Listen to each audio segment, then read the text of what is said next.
فجر کی نماز باجماعت ادا کرنے کی توفیق نصیب فرمائے۔ اللہ تعالیٰ سے دعا فرماتے رہیں کہ اللہ تبارک و تعالیٰ ہم تمام لوگوں کو اسی طرح ہر وقت اپنے اپنے اوقات میں نماز پڑھنے کی توفیق نصیب فرمائے۔ الحمدللہ اب تک سورۃ التین مکمل ہو چکا۔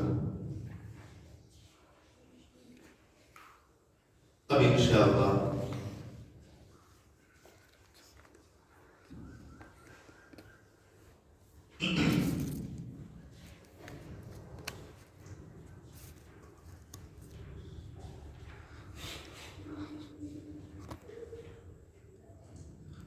سورہ زلزال، یہ چھوٹی چھوٹی صورتیں ہم نے سلیکٹ کیا ہے تاکہ جو ہے یہ تقریباً لوگوں کو یاد رہتی ہیں، اور اس کا مطلب اگر پتہ لگ جائے تو انشاءاللہ ہمارے لیے یہ نماز پڑھنا اور نماز کے اندر دھیان رکھنا اور خشوع و خضوع و اخلاص کے ساتھ پڑھنا آسان ہو جاتا ہے۔ اعوذ باللہ من الشیطان الرجیم، بسم اللہ الرحمن الرحیم۔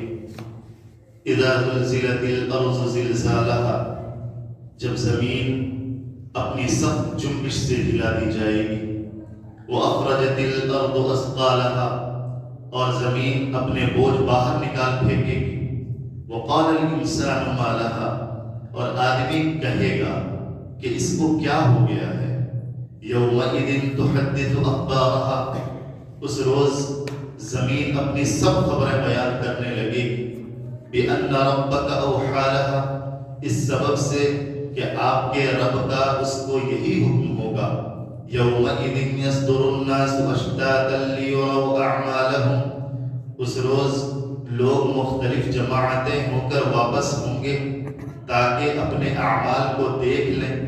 فَمَن يَعْمَلْ مِثْقَالَ ذَرَّةٍ خَيْرًا يَرَهُ، جو شخص ذرہ برابر بھی نیکی کرے گا وہ اس کو دیکھ لے گا۔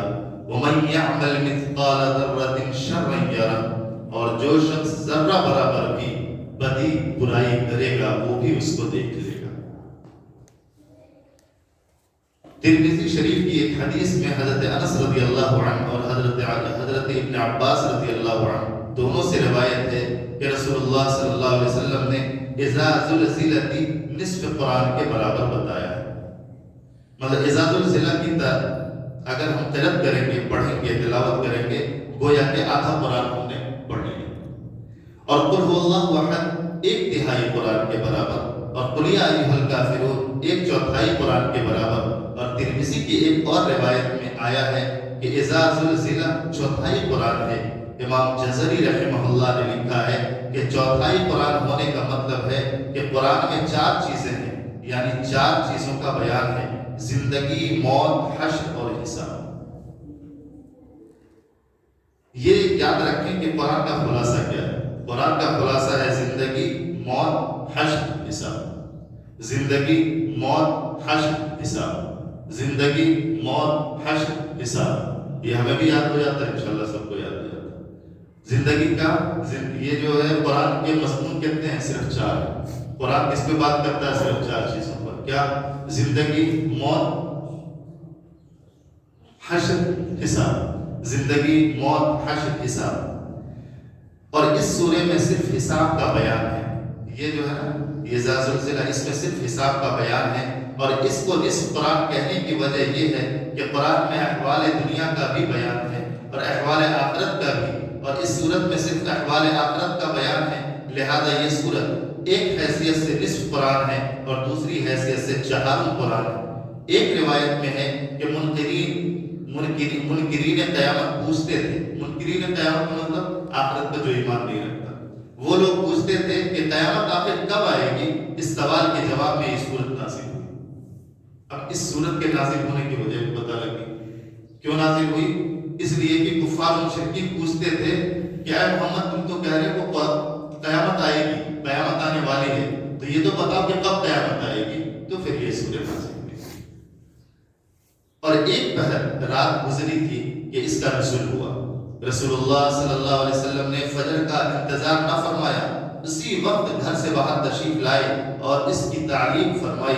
ایک حدیث میں ہے کہ اس کے آخری آیات گویا پورے کلام اللہ کا خلاصہ اور تمام احکام شریعت کی جامع ہے۔ وہ کیا ہے؟ وَمَن يَعْمَلْ مِثْقَالَ ذَرَّةٍ خَيْرًا يَرَهُ، اگر آپ ایک ذرہ برابر بھی عمل کرو گے تو وہ بھی آپ کو حشر میں دکھایا جائے گا حساب و کتاب میں. اور ذرہ برابر بھی برائی کرو گے، چاہے اجتماعی ہو، چاہے اکیلے میں ہو، چاہے تنہائی میں ہو، چاہے لوگوں کے ساتھ ہو، چاہے گھر میں ہو، چاہے باہر میں ہو، کہیں بھی ہو. ذرہ بولے تو علماء نے تفسیر کی ہے، ذرہ کی ایک روشنی کی رو آ رہی ہے، اس کے اندر ایک ریت کا اتنا بڑا لے کے ایسا پھینک دیں گے، اس میں سے تو ذرہ شعاع کے ذریعے سے نکلتا ہے، اس کو بھی ذرہ کہتے ہیں. یعنی کہ چوٹی کے پیر کو جو بالکل محسوس تک نہیں ہوتا وہ بھی ذرے میں شامل ہے. اتنا بھی جیسے یہ ہے کہ ہم نے یہ اٹھایا مسجد سے اور مسجد سے اٹھا کر باہر پھینک دیا، یہ اچھائی بھی حشر میں سامنے لائی جائے گی. اور اگر یہی چیز باہر سے اندر لا کے رکھ دیا تو یہ بھی برائی اللہ کے سامنے حشر میں بتایا جائے گا، سامنے کیا جائے گا. اس کا مطلب یہ ہے قیامت کا زلزلہ. اس سورے میں قیامت کے تہلکہ خیز زلزلہ کا ذکر فرما کر آخرت میں ملنے والی جزا اور سزا کا حال بتلایا گیا ہے.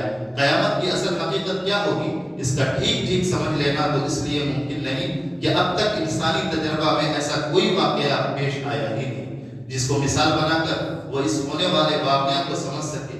اس لیے اس واقعہ کو سمجھانے کے لیے ان باتوں کا ذکر کیا جاتا ہے جس سے انسان واقف ہے. چنانچہ قیامت کے کتنے ہی مناظر قرآن پاک میں پیش کیے گئے ہیں، ان میں سے ایک شکل وہ بھی ہے جسے ہم ایک شدید زلزلہ سے سمجھ سکتے ہیں، جس میں زمین اچانک ہلنے لگتی ہے اور اس کی وجہ سے طرح طرح کی تباہی آتی ہے. مکان گرتے ہیں، زمین پھٹ جاتی ہے، پہاڑ گرنے لگتے ہیں. اور اس سورے میں اسی شکل کا ذکر کیا گیا ہے. چنانچہ فرمایا گیا اذا زلزلت الارض زلزالها، جب زمین ایک سخت زلزلہ سے ہلا دی جائے گی. یہ کیفیت پہلا سور پھونکنے کے وقت ہوگی. سور کون پھونکتا؟ حضرت اسرافیل علیہ السلام. وہ مامور ہیں ایسے پین لے کر، سور لے کر تیار ہے، بس اللہ کا حکم کن ہو گیا فیکون. ایسا ہر جاندار ہلاک ہو جائے گا اور معلوم نہیں کب تک دنیا اسی حالت میں رہے گی. اس کے بعد پھر دوسری مرتبہ سور پھونکنے کا حکم ہوگا جبکہ تمام انسان زندہ کر کے اٹھائے جائیں گے. اسی کو فرمایا گیا وَأَخْرَجَتِ الْأَرْضُ أَثْقَالَهَا، زمین اپنی تمام تر بوجھ کو نکال پھینکے گی اور زمین اپنا بوجھ باہر نکال پھینکے گی. یعنی زمین کے طبقات میں جس قدر بھی بوجھل چیزیں ہیں، مثلا خزانے، سونے، چاندی یا ہیرے جواہرات کی کانیں اور مردے وغیرہ، سب کچھ باہر نکل جائیں گے. انسان کی حیرت ہوگی، انسان حیرت میں ہوگا کہ جس مال کے لیے، جس خزانے کے لیے، جس پیسوں کے لیے ہم لڑ رہے تھے، سب باہر نکلا ہوا، ابھی کوئی کسی کو پوچھنے والا نہیں، کوئی لینے والا نہیں. اسی کے بارے میں کہہ رہے ہیں انسان حیرت میں رہے گا. اس وقت زندہ ہو کر کھڑا ہونے والا انسان متعجب اور متحیر ہو کر کہے گا وقال الانسان ما لها، کہ زمین کو کیا ہو گیا. بعض مفسرین نے لکھا ہے کہ یہاں انسان سے کافر انسان مراد ہے، چونکہ اس کو قبروں سے اٹھنے کی امید ہی نہ ہوگی، اس لیے قبر سے اٹھنے کے وقت یہ بات کہے گا. اور مومن کہے گا یہ وہی ہے جس کا اللہ نے وعدہ کیا تھا اور پیغمبروں نے سچ کہا تھا. البتہ زندہ ہونے والا انسان حیرت زدہ ہو کر کہے گا اس زمین کو کیا ہو گیا ہے کہ اس نے اپنے اندر کی تمام چیزیں یکدم باہر نکال پھینکی. آگے بتلایا گیا یومئذ تحدث اخبارها، اس روز زمین اپنی سب خبریں بیان کرنے لگے گی جو اس پر گزرے ہوئے. یعنی یہ ہے کہ زمین پر ہم چل رہے ہیں تو دھم سے چل رہے ہیں یا بالکل آرام سے چل رہے ہیں. زمین اللہ تبارک و تعالیٰ سے فریاد رسائی کرنا شروع کرے گی کہ یہ بندہ اس وقت میں یہ کر رہا تھا ہماری زمین پر اس نے. یعنی کہ یہ ہے کہ وقت، لمحہ، زمین، آسمان، روشنی، اندھیرا، یہ سب کے سب ہمارے خلاف تباہ ہو جائے گی. یہ دھیان رکھنا چاہیے. اس لیے کہ تنہائی میں زیادہ کیا ہوتی ہے؟ برائی ہوتی ہے. اجتماعیت میں تو لوگوں کی وجہ سے تھوڑا برائی سے بچ بھی جاتا ہے انسان، لیکن تنہائی میں یہ یاد رکھے تنہائی میں زیادہ برائی ہوتی ہے. اور جبکہ موبائل کے ہاتھ میں آج کے وقت میں سب سے بڑا شیطان موبائل ہے. موبائل جس کے ہاتھ میں ہوا وہ بھی تنہائی میں، تو وہ کہیں سے کہیں بہک سکتا ہے. اس لیے ہمیشہ یہ یاد رکھنا ہے کہ وہ وقت، اتنا وقت جتنا وقت ہو رہا ہے، وہ وقت بھی اللہ کے سامنے گواہی دے گا کہ اس وقت میں یہ انسان یہ کر رہا تھا. کہاں پر بیٹھ کر رہا تھا؟ زمین بھی گواہی دے گی کہ یہاں پر بیٹھ کر کر رہا تھا. آسمان بھی دیکھ رہا ہے کہ یہاں پر کر رہا تھا. وہ وقت اور ہوا بھی چل رہی تھی، وہ ہوا بھی گواہی دے گی ہمارے خلاف کہ یہ وہ کام کر رہا تھا.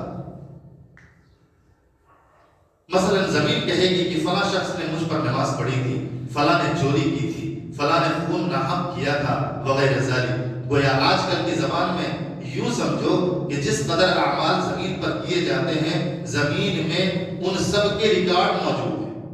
جیسے ابھی ہم ریکارڈ کر رہے ہیں، یہ تو ہم ابھی تھوڑے دیر کے لیے کر رہے ہیں، اور زمین تو 24 گھنٹہ آج سے نہیں، آدم علیہ السلام جب سے زمین بنایا گیا، جب سے آدم سے بھی نہیں، اس سے پہلے جب سے زمین بنائی گئی اس وقت سے لے کر جب تک زمین ختم نہیں ہوگی، جب تک ریکارڈنگ چل رہی، ہم تمام لوگوں کی ریکارڈنگ موجود ہے. اس طرح انسان کی تمام حرکتوں کا ایک مکمل ریکارڈ پیش کر دیا جائے. زمین کیسے بولے گی؟ رہی یہ بات کہ زمین یہ کام کس طرح کرے گی، تو اس کا جواب بِأَنَّ رَبَّكَ أَوْحَىٰ میں دے دیا گیا. یعنی اس زمین کو اس کے رب کی طرف سے یہی حکم ہوگا. جب اللہ تعالیٰ کا اس کو یہ حکم ہوگا کہ وہ اپنی سرگزشت بیان کرے، اپنی کہانی بتائے، تو یقیناً ایسا کرے گی. جو اللہ تعالیٰ کو قادر مطلق اور سب کچھ کر سکنے والا تسلیم کرتے ہیں، انہیں تو اس میں کوئی اشکال پیدا ہو ہی نہیں سکتا. مگر جو عقل کے پجاری ہیں وہ سمجھیں کہ انسان کی زبان جو گویائی کا آلہ ہے، ایک گوشت کا ٹکڑا ہے، خدا تعالیٰ نے اس میں قوت گویائی رکھ دی. جس کے لیے چاہا اور جس کے لیے نہ چاہا باوجود زبان کے گونگا کر دیا. مطلب یہ ہے کہ لوگ حیرت کرتے ہیں زمین کیسے بولے گی، زمین کیسے بولے گی. ارے اللہ تبارک و تعالیٰ کو اگر قادر جانتے ہو تو یہ سمجھو نا کہ گوشت کا لتڑا کیسے بولے گا. زبان گوشت کا لتڑا ہے نا، اللہ تعالیٰ نے اس میں گویائی عطا کر دی. تو جب گوشت کے لتڑے میں اللہ تعالیٰ زبان عطا کر سکتا ہے تو زمین کیوں نہیں، زمین میں کیوں نہیں کر سکتا. اسی طرح اگر خدا چاہے تو یہی قوت گویائی انسان کے کسی دوسرے حصے میں رکھ دے تو وہ بھی اس طرح بولنے لگے. دیکھنے کی قوت آنکھ میں رکھ دی، سونگنے کی قوت ناک میں رکھ دی، اور ٹٹولنے کی قوت تمام جسم میں. اگر وہ چاہے تو ایک قوت کو دوسری جگہ رکھ دے یا تمام بدن کو کل قوتوں کا محل بنا دے اور ہر جگہ سے دیکھنے، سننے اور ٹٹولنے لگے. چنانچہ قیامت کے دن جس میں انسانی کے سب اعضاء کو قوت گویائی عطا ہوگی، مطلب انگلیوں کو زبان مل جائے گی، زبان کو زبان دے دی جائے گی، ناک کو، آنکھ کو، بدن کو، جسم کو، ہاتھ کو، پیر کو، اللہ تعالیٰ سب کو زبان دے دے گا کہ سب اگر اس نے اچھا عمل کیا ہے تو ہمارے موافقت میں کیا گواہی دے گی، اور اگر ہماری مخالفت میں گواہی کب دے گی، جب ہم نے برے اعمال کیے ہوں گے. زبان، ہاتھ جس پر ہم گرو کرتے ہیں اور فخر کرتے ہیں کہ ہمارے پاس اتنی طاقت ہے، توانائی ہے، یہ ہمارے خلاف بولے گا اللہ کے سامنے کہ یا اللہ اس نے کیا کیا نہیں کیا، جو آپ نے دیا تھا اس کا شکر ادا کرنے کے بجائے ناشکری کے سارے کام اس طرح سے. تو یہ ساری چیزیں کیا ہر ایک چیز کو اللہ تعالیٰ زبان دے دے گی، قوت گویائی عطا کرے گی. اسی طرح قیامت میں زمین کو بھی قوت گویائی عطا ہوگی. یہ کوئی مشکل یا عجیب یا خلاف عقل بات نہیں. اور اب آج کل کے سائنسی دور میں جبکہ ایسی نئی نئی ایجاداتیں ہو رہی ہیں جن کا امکان کچھ عرصہ قبل بالکل خلاف عقل سمجھا جاتا تھا، مگر اب وہ بالکل معمولی بات لگ رہی، خیال کی جاتی. جیسے موبائل کے بارے میں 50 سال پہلے بالکل سوچ نہیں سکتے تھے کہ موبائل بھی آئے. 50 سال 100 سال پہلے سوچ نہیں سکتے تھے، لیکن آج کے وقت میں یہ عام سی بات ہو گئی.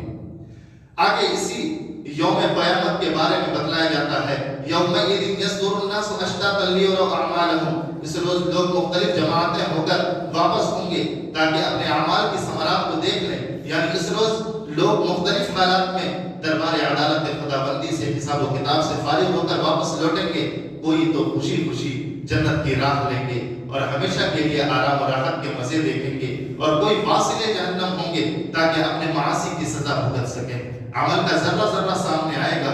اس حقیقت کو بیان کر دینے کے بعد آخر میں تنبیہ کے طور پر انسان کو یہ بات بتا دی گئی فَمَن يَعْمَلْ مِثْقَالَ ذَرَّةٍ خَيْرًا يَرَهُ وَمَن يَعْمَلْ مِثْقَالَ ذَرَّةٍ شَرًّا يَرَهُ. سو جو شخص دنیا میں ذرہ برابر بھی نیکی کرے گا وہ اس کو وہاں بچشم خود دیکھ لے گا، اور جو شخص ذرہ برابر بھی اثر تمہاری آئندہ زندگی پر نہیں پڑتا، ایسا بالکل بھی نہ سمجھو، ایسا بالکل نہیں ہے. حقیقت یہ ہے کہ تمہارے چھوٹے سے چھوٹے کام بھی تمہارے لیے اچھے یا برے نتیجوں کا سبب بنتے ہیں. ہر شخص کو یہ یقین رکھنا چاہیے کہ اس کا کوئی کام اکارت نہیں جائے گا. ذرہ برابر نیکی کا پھل بھی اس کے سامنے آئے گا اور ذرہ برابر برائی کا نتیجہ بھی اسے بھگتنا پڑے گا. خلاصہ اس صورت کا یہ ہے کہ یہ صورت دو مقاصد پر مشتمل ہے.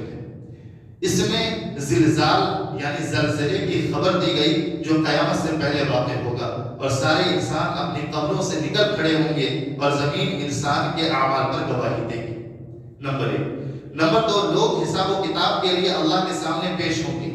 پھر ان اعمال کے مطابق انہیں دو قسموں میں تقسیم کیا جائے گا، بعض بدبخت ہوں گے اور بعض نیک، اور ان میں سے ہر ایک اپنے چھوٹے بڑے اعمال کا جزا دیکھ لے گا۔ یہ دو مضامین ہیں۔ سورہ زلزال کے خواص کیا ہیں؟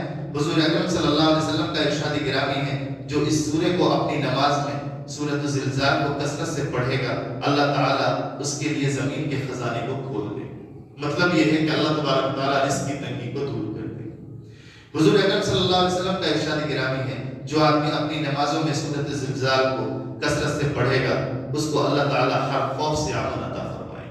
اللہ تعالیٰ سے دعا فرمائے کہ اللہ تبارک و تعالیٰ قیامت و آخرت پر ہم کو ایسا یقین کامل نصیب فرمائے کہ جو ہم آخرت سے کبھی غافل نہ ہو سکیں۔ اللہ تعالیٰ ہمیں اس دنیا کی زندگی میں ان تمام نیکیوں کی توفیق عطا فرمائے کہ جو آخرت میں ہمارے کام آ سکیں، اور ان تمام برائیوں سے ہمیں بچا لیں جو آخرت میں پکڑ اور سزا کا باعث بن سکیں۔ ہم سے جو برائیاں اب تک صادر ہو چکی ہیں ان کو اللہ تعالیٰ اپنی رحمت سے معاف فرما دے، اور ہمارے اعمال نامہ سے ان کو مطلب ختم فرما دے، تاکہ ہم کو انہیں قیامت میں دیکھنا نہ پڑے، اور جو نیکیاں ہم سے اللہ کی توفیق و تائید سے ہو گئی ہیں ان کو تا قیامت ہمارے اعمال نامہ میں ثبت فرما دے، اور آخرت میں باعث اجر و ثواب فرمائے۔ اور یہ بھی دعا فرمائے کہ اللہ تبارک و تعالیٰ اس مسجد کے بنانے والے جناب شاکر صاحب اور ان کی زوجہ محترمہ مرحومہ کے لیے صدقہ جاریہ نصیب فرمائے، اور اس مسجد کے ذمہ دار جناب سلمان صاحب ان کے جان میں، مال میں، عزت میں، آبرو میں برکت نصیب فرمائے۔